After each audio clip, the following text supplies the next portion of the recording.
Lakshit Vagalad, bonjour.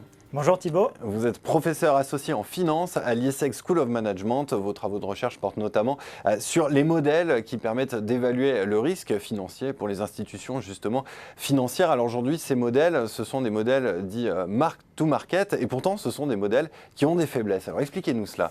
Alors oui, exactement Thibault. Donc quand on regarde les différentes métriques qui sont utilisées par les institutions financières pour mesurer leurs risques, que ce soit value at risk, expected shortfall ou toutes les mesures de risque classiques, en fait ces métriques se focalisent essentiellement sur le risque de marché d'un portefeuille. Donc par exemple, pour regarder le risque d'un portefeuille, on va regarder les pertes de ce portefeuille dans les scénarios les plus défavorables du marché. Alors le problème, c'est que quand ces scénarios de marché défavorables se matérialisent, très souvent l'institution financière va devoir réagir et va devoir liquider une partie de ses actifs. Et donc en fait, ce qui va se passer, c'est qu'en plus des pertes de marché, elle va avoir des pertes dues au coût de liquidation.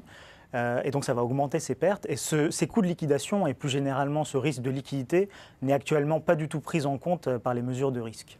Est-ce que vous auriez un exemple d'institution financière pour lequel ce cas se serait produit justement? Alors, en fait, il y a des exemples réguliers d'institutions financières qui font des pertes inattendues parce qu'elles n'ont pas du tout pris en compte ce risque de liquidité. Alors, un des exemples les plus spectaculaires de ces dernières années, c'est vraiment la baleine de Londres de JP Morgan. Alors, la baleine de Londres, c'était un trader qui avait accumulé des positions gigantesques sur des indices de crédit, donc c'est pour ça qu'on l'appelait la baleine de Londres. Ce trader a dû liquider ses positions en 2012 et ça a entraîné une perte de plus de 6 milliards pour JP Morgan. Et en fait, quand on regarde le risque de ce portefeuille calculé par JP Morgan, il était plutôt évalué à 500 millions de dollars, donc 12 fois moins que les pertes réalisées. Et la vraie raison pour cette sous-estimation, c'est parce que le risque regardait juste le risque de marché et ne prenait pas du tout en compte la taille des positions ni la liquidité des positions. Mais alors comment est-ce que vous expliquez que ces pertes soient si mal anticipées dans ces institutions financières? JP Morgan, ce ne sont quand même pas des débutants en finance. Pas du tout, mais en fait c'est plutôt historique. Historiquement, les modèles qui sont utilisés par les institutions financières sont des modèles linéaires, c'est-à-dire qu'ils ne prennent pas du tout en compte le fait que l'institution financière elle-même peut faire bouger les prix quand elle traite des gros volumes.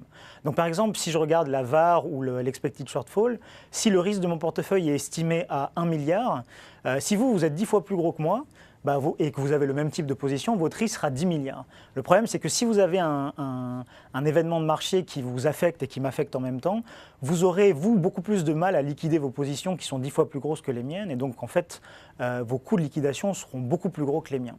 Donc, en fait, le problème des modèles actuels, c'est qu'ils n'intègrent pas cet ingrédient de liquidité et de taille des positions. Donc ça, c'est justement l'objet de mes recherches de ces dernières années, c'est-à-dire d'ajuster les modèles de risque existants à ce paramètre de liquidité, à ce paramètre de taille de position. Et en fait, une fois qu'on fait ça, on s'aperçoit que le portefeuille de nombreuses institutions financières assez grosses, typiquement des gros assureurs, des gros fonds mutuels, fonds de pension, le risque de ces portefeuilles-là est significativement sous-évalué parce qu'il oublie complètement ce risque de liquidité.